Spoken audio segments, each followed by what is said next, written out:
IT job కోసం try చేస్తున్నారా? Coding tutor లో ట్రైనింగ్ తో పాటు స్టైఫండ్ అండ్ 100% జాబ్ గ్యారంటీ. ఏదైతేనే మొత్తానికి మళ్ళీ నాగచైతన్య ఓ ఇంటివాడయ్యాడు. ముద్దుల గుమ్మ శోభిత ధూళిపాళ్ల ప్రియ సకుడయ్యాడు. అసలు మీ ఇద్దరి మధ్య ప్రేమ ఎలా మొదలైంది అంటూ ఓ ఇంటర్నేషనల్ న్యూస్ ఛానల్ అడిగిన ప్రశ్నకు శోభిత ధూళిపాళ్ల క్లియర్ గా సమాధానం ఇచ్చింది. ఇదండి మా ప్రేమ కథ అంటూ చెప్పేసింది. ఇంతకీ ఇద్దరి మధ్య లవ్ ఎలా మొదలైంది?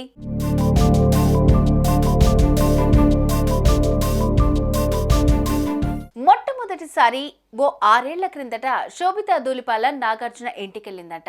అప్పట్లో ఇద్దరి మధ్య పరిచయం పెద్దగా పుంజుకోలేదు, కానీ 2022 ఏప్రిల్ నుంచి చైతుతో ఆమె స్నేహం ఊపిరి పోసుకుంది.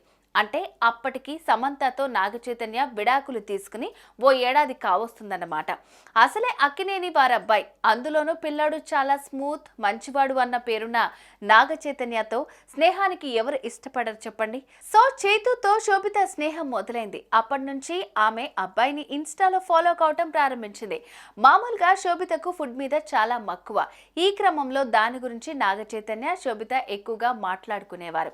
అయితే ఆమె మాక్సిమం ఇంగ్లీష్లోనే సంభాషణ సాగించేది. అయితే తెలుగు బిడ్డవై ఉండి ఇంగ్లీష్ మాట్లాడటం ఏంటని చక్కగా తెలుగులో మాట్లాడొచ్చు కదా అని చైతు రిక్వెస్ట్ చేయడంతో శోభిత తెలుగులో మాట్లాడటం అలవాటు చేసుకుంది. ఆ తెలుగు భాషే ఆ ఇద్దరి మధ్య బంధాన్ని మరింత బలోపేతం చేసింది.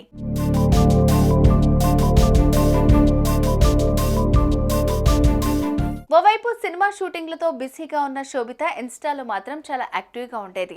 ఆమె పెట్టే పోస్టులు, ఇన్స్పిరేషన్ స్టోరీలు, ఆమె అభిప్రాయాలకు చైతన్య రెగ్యులర్గా లైకులు కొట్టేవాడు.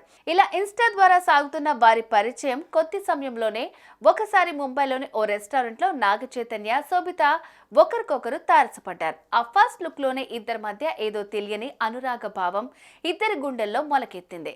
రెస్టారెంట్ లో కూర్చొని కాఫీ తాగుతూ ఊసులు మాట్లాడుకున్న చైతు, శోభిత మధ్య వారికి తెలియకుండానే ఒకరంటే ఒకరికి ఏదో ఆకర్షణ గుండెల్లో ఏర్పడింది.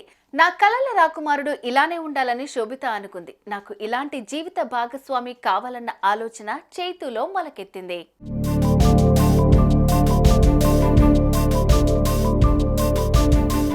మరోసారి ఇద్దరూ కలిసి కర్ణాటకకు వెళ్లారు. అక్కడ ఓ పార్కులో షికారు కొట్టారు. అప్పుడు మరికొంత దగ్గరయ్యారు. అదే సమయంలో ఒకరి చేతులకు ఒకరు గోరింటాకు కూడా పెట్టుకున్నారు. అది ఎర్రగా పండడం చూసి మురిసిపోయారు కూడా. ఆ తర్వాత వాళ్ళిద్దరూ కలిసి అమెజాన్ ప్రైమ్ ఈవెంట్ లో పాల్గొనటం, అప్పుడప్పుడు విదేశాల రెస్టారెంట్ లో కలుసుకుని కాఫీలు గట్రా తాగటం, ఆ ఫోటోలు వైరల్ అయి వారిద్దరి మధ్య ఏదో ఉందన్న ప్రచారం కూడా మొదలైంది. ఆ తర్వాత కొంతకాలానికి చైతన్య, శోభిత గోవాలో ఒక చోట కలిశారు. ఇద్దరం పెళ్లితో ఒకటవుదామంటూ ప్రపోజ్ కూడా చేసుకున్నారు. ఈ విషయాన్ని చైతన్య ఇంట్లో కూడా చెప్పారు. అందుకు సంతోషంగా అంగీకరించిన ఆయన కుటుంబం శోభితను న్యూ ఇయర్ వేడుకలకు చేసుకునేందుకు తమ ఇంటికి రావాలని ఆహ్వానించింది. ఆ తర్వాత చైతన్య, శోభిత ఫ్యామిలీతో మీట్ అయ్యారు. ఇద్దరి మధ్య ప్రేమ చిగురించిందన్న సంకేతాలు తెలియడంతో వారు కూడా ఇద్దరిని ఒకటి చేయాలని డిసైడ్ అయ్యారు. ఇలా లవ్ బేస్డ్ అరేంజ్డ్ మ్యారేజ్ ఎంచక్కా జరిగిపోయింది. ఆ వివాహానికి ఫిల్మ్ ఇండస్ట్రీకి సంబంధించిన ఎంతో మంది ప్రముఖులు హాజరయ్యారు. ఆ జంటను దీవించారు. అదండి సంగతి.